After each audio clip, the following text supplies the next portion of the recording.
Ça y est. Voilà. Donc, bienvenue à tout le monde, bien sûr. N'oubliez pas, jeudi prochain, jour de fête, jeudi de l'Ascension, on est ouvert. Donc, pas de souci. Nous, on est toujours ouverts. Pour ceux qui viennent de plus loin, il y a le marché aux fleurs à Moucron, ce même jour, donc toute la journée, à côté de la place de Moucron, c'est pas très loin d'ici. Jeudi prochain aussi, après notre permanence ici, il y a le comité. Donc si jamais il y a des gens qui sont intéressés de faire partie du comité et d'être là quand on prend des nouvelles décisions ou qu'on discute un peu comment tout y marche, etc., ils sont toujours les bienvenus. Réunion de fleurs, ça sera le 24 mai, de 18h à 20h. Et une excursion le samedi 22 juin. Bon, les renseignements définitifs de ça vont suivre.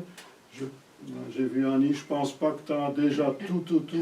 Non, ça va venir. Ça vient. Donc, et ceux qui sont habitués, Annie, elle envoie un mail comme d'habitude. Donc là, il y a toutes les données et tout ça. Ça sera quand même un départ assez tôt, vers 6h, 6h30. Non. Ce sera un peu plus tard. Un peu plus tard, voilà. Donc tu vois, c'est pas encore tout à fait affiné, mais on a encore presque 2 mois. Hier, on a été, avec le groupe des fleurs, visiter les serres royales à Laken. Quelle expédition!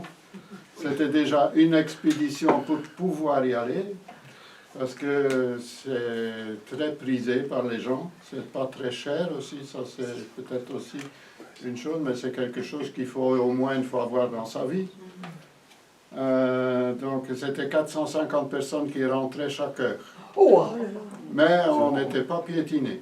C'était fluide, c'était très bien organisé, je trouve. Donc on a eu du beau temps jusqu'à la fin de la visite. Et après, on voulait visiter d'autres jardins là-bas dans le coin et il a commencé à pleuvoir. Donc on s'est retrouvé à une pépinière pas loin de Courtrai, que je recommande quand même une fois aussi de visiter. C'est à Zwevegem. Ça s'appelle Den Kreupel. C'est encore une histoire familiale. Donc c'est pas la grande boutique, mais ils ont beaucoup. Dehors, dedans, les légumes, les buissons un peu moins, les plantes d'ornement, mais il y en a pas mal quand même. On a d'ailleurs trouvé un que ça fait des années qu'on cherchait après qu'on voyait nulle part, et que là, il y en a. Voilà. Donc, goûter au jardin aussi, avec en même temps nos portes ouvertes. Donc, goûter au jardin, c'est la ville de Moucron qui organise. Il y a plusieurs jardins, des potagers urbains qu'on appelle ça, qui seront ouverts aussi, donc on pourra aller visiter. C'est le dimanche 25 août. Je dis tout à l'avance, parfois on programme son agenda et parfois c'est trop tard à ce moment-là de prévoir ce jour-là. Voilà, on m'a demandé aussi au comité de remercier un peu tous ceux qui ont fait un petit don. Il y en a aussi qui font un petit don mensuel, donc qui avec la banque se sont arrangés pour chaque mois donner 1 euro, 5 euros, 10 euros. Voilà, on a une paire de subsides quand même de la ville de Moucron aussi maintenant, ça vient d'arriver. Voilà, donc ce que je voudrais un petit peu signaler aussi, c'est que ça fait chaud au cœur quand même, des petits bonjours, des petits, comme ici jeudi encore, un monsieur qui arrive et il dit « Ah bonjour Ignace, ah mais moi je te connais », qui dit « Mais toi tu me connais pas ». Moi je dis « Si, je te connais ». Bon, il dit « Moi je te regarde sur internet », mais je dis « Moi je regarde derrière l'écran ». Mais bon... À travers la caméra. Voilà. Disons que je sais très bien, il y a 700-800 personnes très régulières tous les mois qui regardent, parfois 1500, et que c'est des passionnés. Donc, un grand merci pour ça. Et les petits mots d'encouragement aussi sur le blog, etc.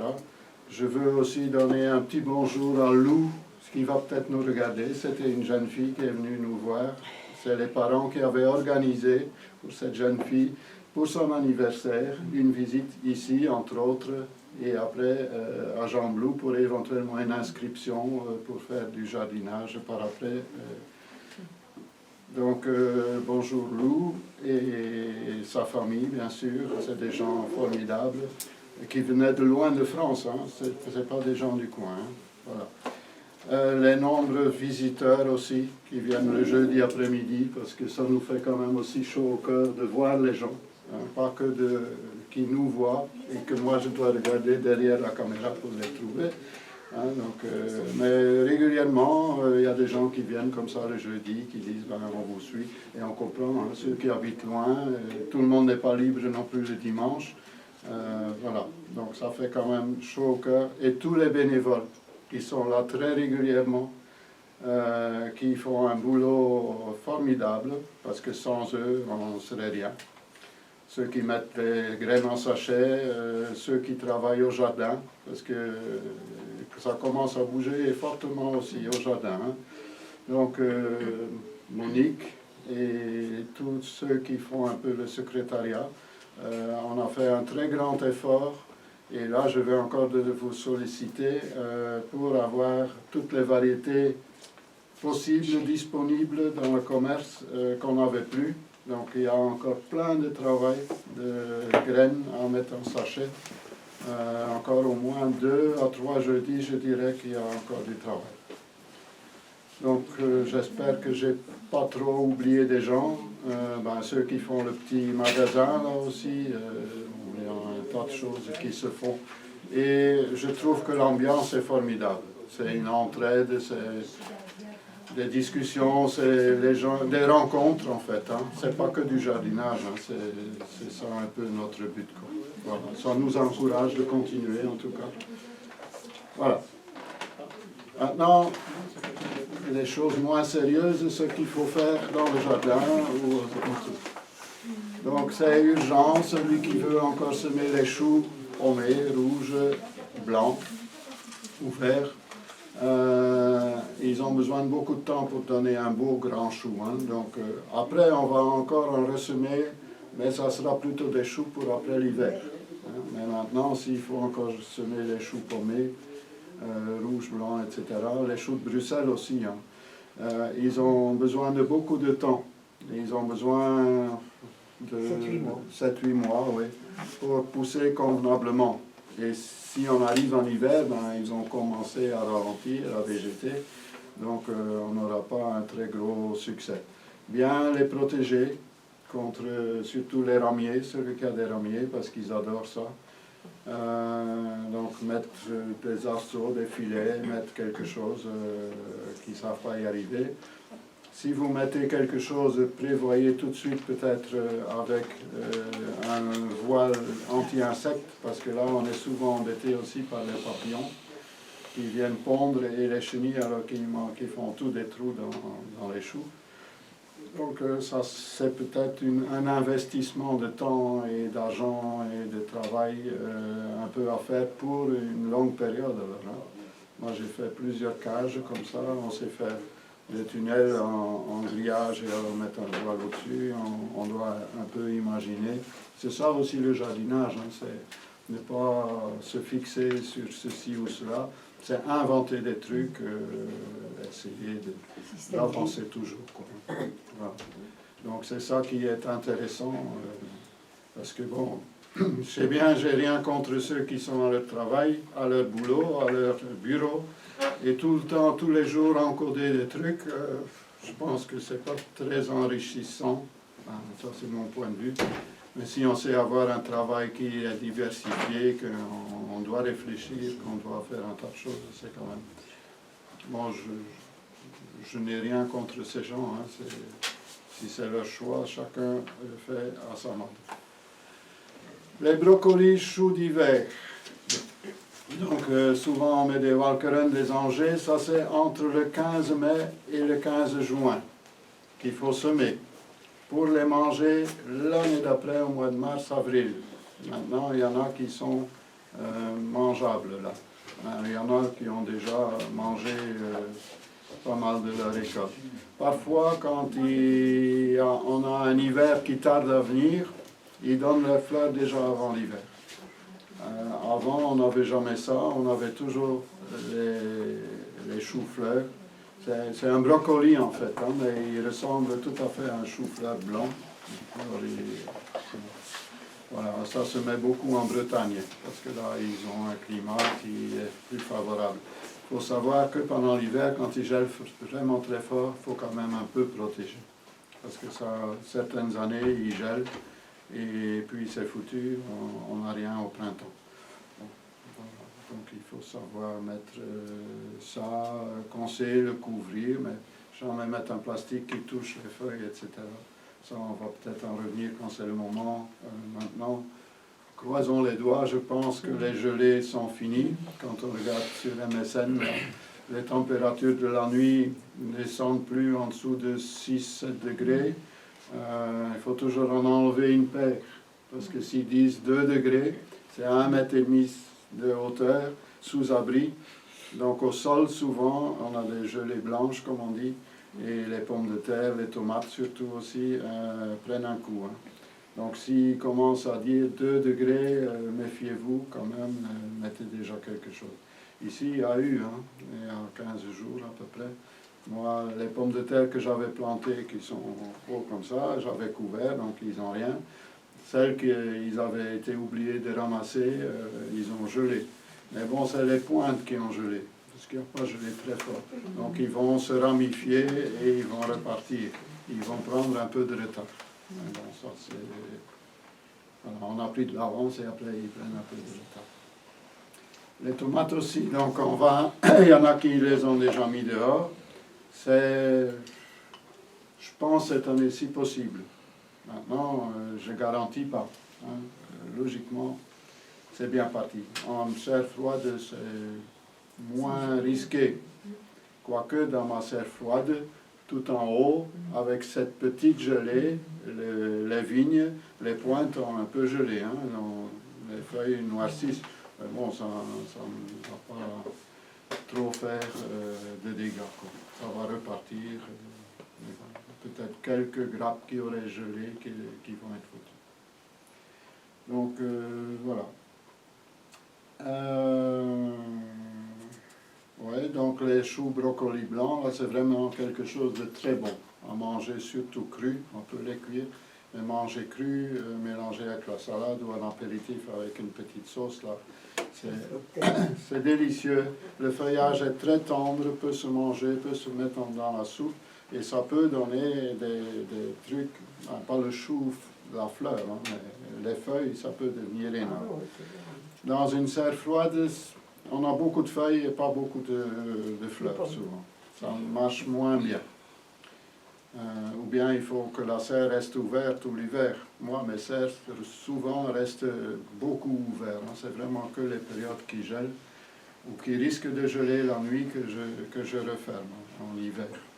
Au printemps maintenant, je referme, parce qu'il y a les tomates, les poivrons et tout ça qui sont plantés. Donc je ferme le soir, je rouvre le matin. Si on ne sait pas rouvrir, ils vont cuire. Hein. Un jour comme aujourd'hui, dans une serre fermée, il fait 40 degrés, si pas plus. Hein. Donc ça c'est un petit suivi. Maintenant, il existe des systèmes automatiques. Faut au moins avoir des tabatières. Mais il vaut mieux toujours avoir une ouverture vis-à-vis. Donc il y a un courant d'air qui passe. Même pour la fécondation des tomates, c'est avec la vibration. C'est pas nécessairement les abeilles et tout ça, hein, les pollinisateurs qui vont féconder les fleurs de tomates. C'est plutôt les vibrations, parce que tout il se trouve à l'intérieur de la petite fleur. Et quand ça vibre avec le vent, et s'il y a moins de vent, une fois aller tapoter sur les tuteurs, s'ils sont reliés avec une corde, ben, tapez une fois sur la corde quand il fait bon. Donc si vous êtes là dans la dernière partie de la matinée ou juste avant la soirée, là, quand vous rentrez du travail peut-être, une fois tapoter sur les tuteurs, ça va les faire féconder. Voilà. Tantôt, je vais un petit peu parler davantage sur la plantation des tomates. Donc, ça sera dans quelques minutes. Les poirées, les bêtes, les blettes, donc c'est la même chose, hein, les poirées, bêtes, blettes, c'est toutes les autres nominations. C'est semis entre mars et juillet. Hein, ceux qui ont été semés tôt, ils vont monter à un moment donné en graines. Ils vont se ressemer tout seuls. Et l'année d'après, vous savez trouver des plants sans avoir dû semer. Et à ce moment-là, vous prélevez avec un peu de terre et vous mettez là où ça vous convient. Il y en a à carde, il y en a à couper. Donc, ceux à couper, on les utilise souvent comme des épinards. Donc,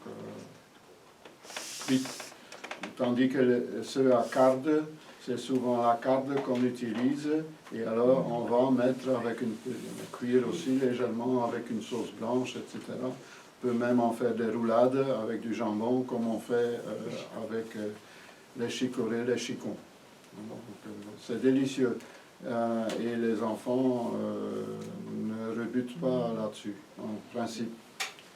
Quoique les chicons actuels ne sont plus aussi amers non plus. Ils sont cultivés d'une autre façon que quand nous on était enfants. Parce que quand nous on était enfants, c'était parfois dur manger les chicons parce qu'ils étaient quand même fort amers.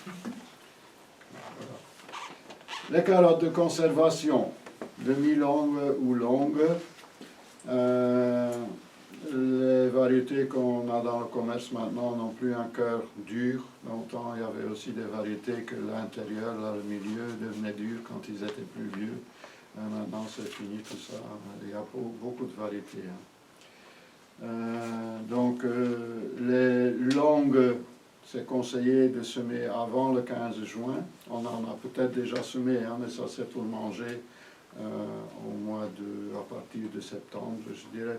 Même peut-être avant, quand c'était courtes. On a peut-être semé avant l'hiver, qu'on a déjà mangé, etc. Donc les carottes, c'est quand même une culture qu'on peut répéter un petit peu. Donc les longues, de préférence avant le 15 juin, quoique après, jusqu'au 30 juin, elles ne seront pas aussi longues, mais elles vont moins bien conserver peut-être. C'est ça la différence, parce qu'elles ne seront pas à maturité. Les demi-longues, c'est un peu plus longtemps, donc jusqu'au 30 juin, en règle générale, c'est le moment de semer. Il y en a beaucoup qui les ont déjà mis, mais bon, une carotte met très longtemps aussi à lever, donc ça, il faut savoir. Donc une fois congelées les graines pendant 24 heures, ça peut les faire sortir de leur dormance, ils se réveillent. Nous aussi, quand ils gèlent un petit peu, quand on a froid aux pieds, on se réveille, eux, c'est la même chose. Donc là, on risque de les avoir un petit peu plus vite. Faire quand même attention, parfois on dit ils ne lèvent pas, mais ils sont mangés à fur et à mesure aussi par les limaces. Ça, c'est encore autre chose. On peut aussi éventuellement les semer en alvéole ou en petits pots. Alors il faut les repiquer assez vite. Donc ça, c'est bien pour un amateur qui a besoin d'une petite ligne de 5 mètres. Si vous mettez une grande parcelle, si les fermiers ils le font, donc ils ont des tubes, etc., qui se plantent alors à la machine, etc. Ça c'est plus pour nous, les amateurs. Voilà, là aussi, il y a beaucoup de variétés. Par exemple, la variété Fly Away n'attire pas trop la mouche de la carotte qui va pondre sur le dessus, donc sur le collet. Et alors l'asticot va aller manger dans la racine de vos carottes. Pour éviter ça, on peut cacher le collet. Ça va déjà aider beaucoup. Planter entre les oignons, entre les poireaux, l'ail, etc. L'odeur va un petit peu faire fuir ces mouches-là aussi. Et l'odeur de la carotte va un petit peu aider aussi à protéger parce que là aussi, les échalotes, les oignons et tout ça ont des prédateurs qui sont les insectes et par l'odeur de la carotte vont moins facilement les trouver. Le mieux de tout, c'est couvrir avec un voile anti-insecte. De plus en plus, avant on mettait un produit, on s'empoisonnait avec un produit, après avoir empoisonné les insectes. Donc, mettez plus ça, les voiles anti-insectes, ça coûte cher à l'achat, Mais un produit, ça coûtait très cher à l'achat aussi. Et en plus, ça coûtait très cher à la sécurité sociale pour soigner toutes les maladies qui en résultaient. Voilà. Une carotte n'aime pas, cette année-ci c'est raté, hein, n'aime pas trop qu'il pleut avant qu'elle a levé.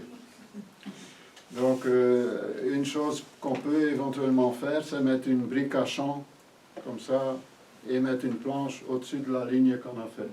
Comme ça, la pluie tombe sur la planche et pas sur la ligne des carottes. Et dès qu'il commence à germer, on enlève la planche. Bon, maintenant, il paraît qu'à partir de mercredi, on aura le printemps. Bon. On touche du bois. Hein. Voilà. Donc, moi je couvre avec des voiles anti-insectes parce que je trouve que c'est et bien fermé. Hein. Un trou suffit pour qu'ils rentrent. Donc, ils sont aussi malins que nous. Quand on trouve une porte un petit peu dissimulée quelque part, on va les voir derrière. Hein. Eux, ils font mal. Les betteraves potagères. Donc, les carottes, c'est à partir du numéro 10 jusqu'à 14, 77, etc. Donc il y en a beaucoup. Les poirées, c'est à partir de 126 jusqu'à 126,90. Les betteraves potagères, maintenant, c'est à partir de 7 jusqu'à 7,056. Donc on peut les semer sur place, les betteraves potagères, ou en godet. Ça se repique. Hein. Ça se repique. De préférence alors avec la terre. Bon, quoique repiquer à la sinus, ça peut marcher, mais c'est plus délicat quand même. Donc dans les alvéoles, et souvent c'est des petites boules comme ça avec plusieurs graines dedans, donc souvent il y en a 2 ou 3 qui poussent ensemble, donc il faut garder le plus beau et éliminer peut-être. Tu peux le mettre. Tu peux éventuellement le mettre et alors laisser plus de distance. Ils vont pousser la note. Oui, ils vont pousser. Mais ils vont peut-être être un peu plus petits quand même. Mais bon, on n'a pas besoin non plus nécessairement d'un gros bazar. Voilà. Donc il y a aussi énormément de variétés. La plupart sont là. Voilà. Donc en godet, moi j'en ai que j'ai repiqué aussi en petits pots. Ok, maintenant, ça sera le moment de les mettre en place. Et il n'y a pas que les rouges, hein. Il y a des jaunes, il y a des blancs, il y a toutes sortes. Déjà pour l'aspect dans l'assiette, c'est intéressant. Le goût, c'est toujours un peu le goût de betterave, mais bon, voilà, cuit ou cru, c'est mieux cru pour la santé. Trop souvent en manger cuit, c'est un petit peu cancérigène, mais c'est en manger tous les jours un demi-kilo. Donc, un petit peu, et la plupart du temps, bon, certains restaurants ils vont peut-être en proposer cru, mais la plupart du temps ils sont cuits, hein, ils sont tranchés comme ça. Et ceux qu'on achète souvent dans un plastique sont déjà cuits. Hein. Voilà, donc pensez aux betteraves, c'est encore une culture facile qui n'est pas trop attaquée par grand-chose. Voilà. Les chicorées, les chicons, les huitloaf, ça c'est encore un peu trop tôt. C'est plutôt au mois de juin. Il faut vraiment que la terre est bien réchauffée. Mais il faut que ça lève vite. Si ça traîne, souvent on n'a pas de bons résultats après. Donc attendez encore le mois de juin. Donc je le dis au mois de mai, que vous êtes prêts pour le faire au mois de juin. Voilà, là j'ai pas noté les numéros.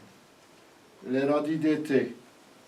146,010 à 146,062 et de toute saison, donc c'est les suivants de toute façon, c'est marqué au-dessus, hein, donc c'est 147, 75, etc., 75.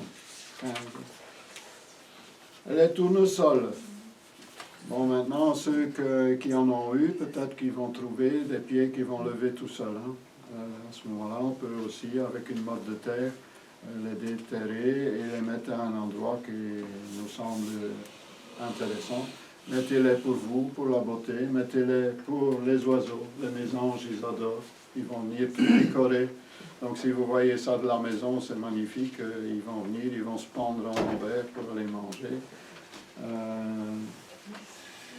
Voilà, donc mettez ça pour eux, mettez ça pour les coccinelles, c'est toujours rempli de coccinelles. Parfois des perce-oreilles aussi, et surtout les bourdons, les abeilles, ils adorent. Donc Et les graines, on peut les décortiquer. Hein. Bon, pour quelqu'un qui a, comme moi, un petit surpoids, bon, tant de tout décortiquer et manger que ça, ben, j'ai brûlé beaucoup d'énergie et j'en ai attrapé un petit peu. Bon, il y a peut-être d'autres façons de faire. Hein. Voilà. Les haricots, là je ne vais pas en parler parce que Michel a prévu d'en parler. Hein. Donc on écoutera Michel tout à l'heure avec grand intérêt. Pensez aussi au dolic. Il va sûrement en parler aussi, non? Non, le haricot kilomètre, donc qui fait un petit peu moins de volume de récolte, mais c'est marrant. Il y a des gousses parfois comme ça. Ça a besoin un peu plus de chaleur que le haricot, mais ça grimpe, hein, donc ça vient grand. Il ne faut plus trop tarder à les mettre, hein, parce que ça met, quoi que l'année passée, moi je les avais au mois de septembre. C'est à manger jeune aussi, je trouve. Oui, à manger jeune. Quand c'est un peu trop loin, ça devient un peu... Coriace. Il faut que ça reste Il y en a ferme. qui peuvent devenir 1 mètre, mais on conseille de les manger à 30 cm ou 50 cm. Et si vous en laissez une paire pour avoir des semences pour l'année prochaine, ben, vous les laissez aller jusqu'au bout. À ce moment-là, vous pouvez refaire vos semences vous-même. Je ne parle pas pour notre boutique hein, quand je dis ça, mais je parle pour vous. Les orteils de prêcheurs sont revenus. Donc les prêcheurs ont retrouvé leur Bible ou leur missel ou je ne sais pas quoi, parce qu'on n'en avait plus, hein, ça a tellement de succès qu'on a dû en recommander. Ils vont sûrement être épuisés dans peu de temps aussi. Hein. Donc ceux-là ne se mangent pas du tout en verre, je ne crois pas en tout cas. C'est plutôt alors en grains qu'on fait gonfler, donc ça vient assez important et c'est très bon. C'est quelque chose assez rustique. Les branches peuvent même venir 4 mètres de long. Hein, mais bon, si votre tige ne fait pas 4 mètres, ils vont revenir. Hein. Donc 2 fois 2 mètres, ça fait 4 mètres aussi. Voilà. Bon, il y a certainement encore beaucoup d'autres choses à semer et à faire. Hein. Il faudra un petit peu regarder dans les aides-mémoires et tout ça, sur l'overblog. On trouve un peu tout ce qu'il y a encore à semer. Moi, j'ai donné un peu des indications, des choses. Oui, les petits pois aussi, hein, on peut encore meilletant, hein, les petits pois. Parce qu'après, on risque d'avoir des petites... vous voyez, un petit papillon de nuit, je crois. Je ne pense pas que c'est une mouche, mais je ne suis pas sûr. Qui va pondre dessus et il y aura des petits asticots. La viande et les légumes en même temps, quoi. Parce que si on sème tôt, bon, moi j'en ai les mange-tout qui sont déjà hauts comme ça, j'en ai des autres à manger cru comme ça, cru ou cuit, qui ont quand même déjà presque 1 mètre aussi. Donc là, il n'y a pas trop de risque que cette mouchette ne vole pas encore à ce moment-là. On peut mettre un voile au-dessus, anti-insecte. Parce que les petits pois n'ont pas besoin de pollinisateurs non plus. C'est comme les tomates, c'est les vibrations et le vent qui vont les féconder. Donc c'est encore possible de le faire. Et on sait refaire même au mois de fin août-septembre une seconde plantation pour les avoir avant l'hiver. Mais la récolte est moins importante. Hein. Et parfois d'ailleurs, quand il y en a qui ont grainé sur place et qui sont tombés par terre, ben, ils repoussent tout seuls. Hein. Donc on peut encore les laisser éventuellement, ou les repiquer et les mettre là où ça nous plaît nous. Et on peut avoir, ça dépend de la météo, s'il fait sec et chaud, ça ne marchera pas. S'il fait un temps de Moucron ou de Belgique, ça ira peut-être. On recommence à dire que c'est la météo normale hein, qu'on a ce mois-ci. Et donc, voilà. La météo, je ne vais pas trop parler là-dessus parce que quand on regarde le soir et quand on regarde le lendemain matin, ils ne disent plus la même chose parfois. Oui. Et quand on regarde deux ou trois postes différents, c'est encore différent. C'est pas mieux.